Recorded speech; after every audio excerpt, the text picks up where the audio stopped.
नमस्कार, राधे राधे।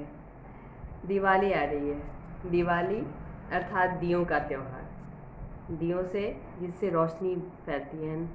रोशनी सदैव ये नहीं कि प्रकाश से ही उजागर हो, रोशनी हमारे विचारों से भी होती है, जिन्हें हम अपनी विचार की धारा कहते हैं। सकारात्मक, नकारात्मक, किस तरह से हम सोचते हैं।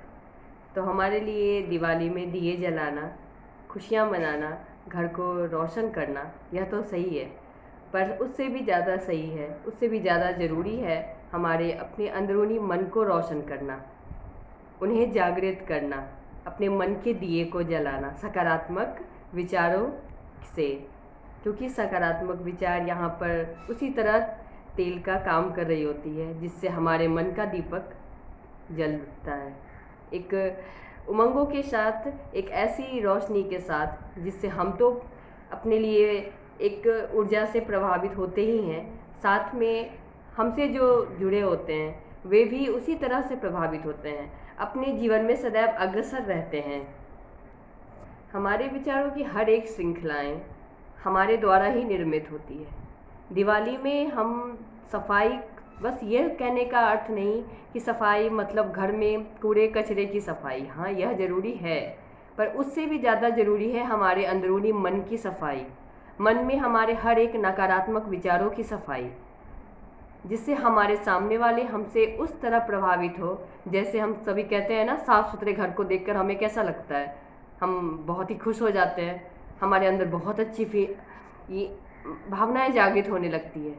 तो बस हमें खुद को भी वैसा साफ करना है, मतलब वैसा बनाना है जिससे हमसे जुड़े या हमारे सामने हमें कोई भी देखकर हमसे इसी तरह प्रभावित हो, हमारी सकारात्मक ऊर्जा से वे प्रभावित हो, हमारे हर एक शब्दों से उनमें एक जागृति आए, उनमें सकारात्मक विचार की लौ जागृत हो।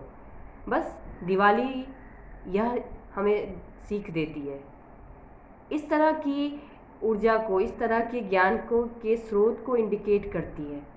पर यहाँ पर हम सभी क्या होता है ना कि कुछ एक दायरे में अपने आप को बांध लेते हैं, कुछ एक विचारों में सिमट से जाते हैं और बस उसी को कहते हैं कि हाँ यही त्यौहार है, बल जबकि ऐसा नहीं है। भगवान श्री राम के बारे में हम सभी ने सुना है कि उन्होंने जब रावण से युद्ध जीतकर अयोध्या वापस अपने राज्य लौटने पर इस तरह से खुशियों के रूप में दियों का जागृत किया गया था, दियों को जलाया गया था। अयोध्या वासी ने ऐसा किया था उनके आगमन पर। तो यहाँ पर दिए जलाने का अर्थ हम इस तरह भी ले सकते हैं कि श्री राम के आगमन से अयोध्या में मानो एक रोशनी फिर से प्रज्वलित हो गई हो, और इसको दिखाने के लिए अयोध्या वासियों ने इस तरह के प्रज्वलित दिए से उनका सत्कार किया था। तो विचारों की बस धाराएं होती है, विचारों का अपना स्वरूप होता है कि हम किस तरह से अपने विचारों को सामने रखते हैं, अपने विचारों को कैसे कैसे प्रभावित करते हैं, बस खुद को ही नहीं अपने सामने वालों को, क्योंकि हमसे ही हमारे सामने वाले प्रभावित होते हैं, हमारे ही विचार होते हैं जिनसे वे अपना प्रत्यक्ष स्वरूप हमें अपने सामने दिखाते हैं। फिर हम बाद में क्या होता है ना कि हम ये भूल जाते हैं कि हमने ही उन्हें ऐसा बनाया है, और उसके बाद अगर हमारे मन के विपरीत कुछ भी दिखे तो हम ऐसा कहते हैं कि अरे ये क्या हो रहा है, जबकि यहाँ पर कारण तो हम खुद ही होते हैं। तो बस इस दिवाली हम सबों को एक ऐसी सीख लेनी चाहिए, ऐसी समझ अपने अंदर जागृत करनी चाहिए कि अपने विचारों को इस तरह ढालें जिससे हम सबसे पहले तो हम खुद में सहज महसूस करें, क्योंकि ईश्वर भी कभी यह नहीं कहते कि उनकी आराधना किसी भी बोझ या जिसे हम आडंबर भी कह सकते हैं उस तरह से किया जाए। ईश्वर भी सदैव सहज स्वरूप की ही पूजा करते हैं। हाँ, ईश्वर भी पूजा करते हैं, अपने भक्तों की पूजा करते हैं, उनके स्वभाव की पूजा करते हैं। और इसका सबसे बड़ा उदाहरण माता सबरी को हम सभी जानते हैं, क्योंकि हम अगर कहें कि हम ईश्वर को जूठे प्रसाद कैसे भोग लगा सकते हैं, यह तो बहुत गलत बात होगी, यह तो पाप है, ऐसा नहीं कर सकते, कहेंगे ना हम ऐसा, पर ऐसा नहीं है, क्योंकि हमने रामायण में ऐसा देखा है, ऐसा सुना है। रामायण में अर्थात हमने टीवी सीरियल्स के माध्यम से देखा है कि माता सबरी के जूठे बेर से भी राम अत्यंत प्रसन्न हो जाते हैं। तो वो जूठे बेर होते, फिर राम कैसे प्रसन्न हो जाते हैं? वहाँ तो जूठा खाकर उन्हें क्रोधित हो जाना चाहिए था, माता सबरी को श्राप दे देना चाहिए था, पर वे तो प्रसन्न हो जाते हैं। तो यहाँ पे श्री राम ने प्रसाद नहीं देखा, श्री राम ने सबसे गहन प्रसाद देखा। गहन प्रसाद यह कि माता सबरी के भाव, यहाँ पे उन्होंने बेर को प्रसाद रूप नहीं माना, उन्होंने माता सबरी के भाव को प्रसाद रूप माना, और जिसका उन्होंने ग्रहण किया और माता सबरी से वे प्रसन्न हुए। तो बस यही जीवन की परम सीख होती है कि हम किसी भी तथ्य को भाव से लेते हैं, भाव से समझते हैं, और अपने आप को भी हमें ऐसा सामने देना चाहिए कि हमारे भाव से अन्य को सुकून महसूस हो, एक शांति का अनुभव हो।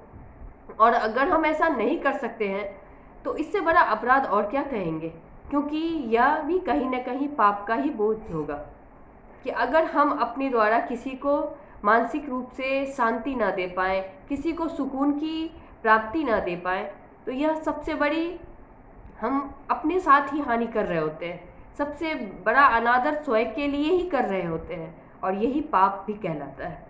क्योंकि भाव एक ऐसा शस्त्र है, भाव एक ऐसी हम सबों के लिए मजबूत आधार है जिससे ही हमारे जीवन की संरचना है।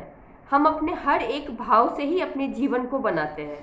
तो बस यहाँ पे गहन विचार रखने की इस तथ्य पर ज़रूरत है कि हम अपने भाव को सदैव सहज बनाएं, सकारात्मक बनाएं। इतना आसान नहीं होता है, ऐसा हम सभी सोचेंगे कि आपके सामने हर एक कठिनाइयों के बीच अगर आपने यह सोच लिया है कि आप मुस्कुराते रहे, इतना आसान नहीं है, लेकिन इतना मुश्किल भी तो नहीं है, क्योंकि मुस्कुराना ही तो है, इतना कठिन नहीं हो सकता। जीवन है, जीवन की धारा है, जीवन की धारा श्वासों की प्रक्रियाओं के साथ है, मध्य है, तो बस हमें उनके साथ बहते चले जाना है, अपने विचारों के साथ एक निम्न स्तर के निरंकुश भाव को रखते हुए, या फिर कहे तो बिल्कुल न रखते हुए बढ़ते चले जाना है। मैंने इसलिए कहा निरंकुश भाव को निम्न रूप में रखने, क्योंकि कभी कभी क्या होता है ना कि हम अपने सामने नकारात्मकता से भी बहुत बड़ी सीख ले लेते हैं, और हम सभी जैसा कि जानते हैं कि अंधेरे से ही उजाले का महत्व है, ना से ही हाँ का महत्व है। तो अगर ना ही ना हो तो फिर हाँ का अस्तित्व क्या है? तो हाँ के मध्य ना का होना जरूरी है। बस इस तथ्य के अनुसार कभी कभी नकारात्मकता को भी महसूस करना चाहिए, क्योंकि इस कारण से हम क्या होता है ना कि हम सकारात्मक होने और उसके मध्य अपने आप को विस्तारित करने के योग्य हो पाते हैं। और भगवान श्री राम भी हमें रामायण के माध्यम से यही ज्ञान देते हैं कि जीवन इतना भी मुश्किल नहीं है, क्योंकि जीवन हमारी अपनी बनाई हुई रचना है, हमने बनाया है। हाँ बिल्कुल, जन्म माता पिता देते हैं, पर उनकी संरचना, हमारे जीवन की संरचना हम करते हैं, निर्माता हम होते हैं, इसमें कोई और बाध्य नहीं है। यहाँ तक कि हमारे माता पिता भी जिम्मेदार नहीं है, हम स्वयं जिम्मेदार होते हैं। हम जिस भी परिस्थितियों से गुजर रहे होते हैं, अपने आप को समक्ष पाते हैं या फिर अपने आप को ऐसा महसूस करते हैं कि हम घिरे हैं, तो यह भी हमारी बनाई हुई ही सारी श्रृंखलाएं हैं, हम ही हैं उनके निर्माता। बस यहाँ पर विलंब बिना किए इस सत्य को अगर हम समझ लेते हैं तो इससे बड़ा हल्का और सहज भाव और कुछ नहीं होता, क्योंकि जीवन में सहज होना सबसे बड़ा आशीर्वाद है। और अगर हम सहज होते हैं तो यह सबसे बड़ी स्वीकृति होती है हमारे लिए। और कहते हैं ना कि चाल ऐसा चलना चाहिए जो हमारे लिए सहजता का अनुभव सदैव कराए। और मेरी माँ हमेशा कहा करती थी कि चाल हमेशा सादा चलो कि तुम्हारे जीवन में हमेशा हल्का हल्का महसूस हो। अर्थात कि हमेशा सादा रहो, सुगम रहो, अनुकूल रहो, और प्रतिकूल स्थितियों में भी अनुकूल रहो। बस यही जीवन है, क्योंकि यह करके तुम अन्य को नहीं, खुद को हल्का महसूस कराती हो, खुद में हल्का होती हो, क्योंकि तुम्हारा जीवन है, तुमने बनाया है, तुम्हारी बनाई हुई रचना है, तुम्हारे हाथ में है। तो बस इसकी रचयिता अगर तुम हो तो विचार भी तुम्हारे साथ है, तुम्हारे मध्य है। छोटी सी बात है, पर मैंने अपनी माँ से ये बात इतनी बड़ी सीख के रूप में ली है, ये मैंने भी कभी सोचा नहीं था कि यह मेरे लिए इतना बड़ा सीख हो सकता है कभी। बस यही जीवन है, तो इस दीपावली जीवन को ऐसा ही समझना है हमें। जीवन में हर एक सकारात्मक विचारों की लौ के साथ दिए जलाने हैं। दिया से दिवाली का रौनक है, ऐसा हम सभी सुनते हैं ना कि दिया से ही दिवाली का रौनक है। तो बस तेल और बाती के दिए से ही क्यों, हमारे विचारों के दिए से क्यों नहीं? हम अपने विचारों में सकारात्मक तेल और बाती डालकर अपने मन के दिए को जलाएं, उन विचारों से जिससे हम सहज हो, हमारे इर्द गिर्द सभी सहज हो जो हमसे जुड़े हैं, और इस दिवाली को रौनक लाएं, दिवाली में रौनक लाएं। और कहते हैं ना, पटाखे पटाखे सिर्फ वह नहीं जो हम पटाखे छोड़ते हैं, पटाखे वह भी है जिससे हम अपने विचारों से ऐसी खुशियाँ विस्तारित करें जिससे हर्षोल्लास उजागर हो जाए। बस उजागर हो जाए, अर्थात यही तो पटाखे हैं, पटाखे यही तो हैं।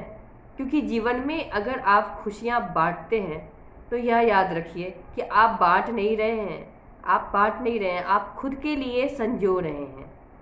क्योंकि देने से ही हमेशा बढ़ता है। यह भी मैंने अपनी माँ से सुना है कि तुम्हें कुछ भी चाहिए तो बिल्कुल मत सोचो तुम्हें चाहिए, बस जो हमारे पास उस तरह का या फिर उससे जुड़ा कुछ भी है जो तुम दे सकती हो, बस देते जाओ। क्योंकि तुम्हें लग रहा है कि तुम दे रही हो, पर मत भूलो कि नारायण सब देख रहे हैं, वो तुमको दे रहे हैं। हाँ ठीक है, समय जो कि सबसे महत्वपूर्ण है, उचित समय आने पर तुम्हें खुद पता चल जाएगा कि तुमने जो दिया उससे बृहद तुमने पा लिया है, और नारायण तुम्हारे लिए बना चुके थे, बस तुम समझ नहीं पाई थी। इसलिए विचारों को हमेशा ऐसी दिशा में रखो जहाँ तुम हमेशा देने योग्य बनो। कुछ भी हो तुम्हारे पास, बस देने योग्य बनो और देती रहो। तो बस हम सभी अपने ऐसे सकारात्मक विचारों के ही साथ आइए इस दिवाली को रौनक से भरपूर बनाएं, प्रज्वलित बनाएं, और मन के दिए को साफ, सकारात्मक, सहज और सुकूनदायक विचारों से ही प्रज्वलित करें, स्वयं भी और स्वयं से जुड़े सबों के साथ, अन्य के लिए भी। तो फिर से दिवाली की ढेरों सारी शुभकामनाएं आप सबों को। राधे राधे, हरे कृष्णा।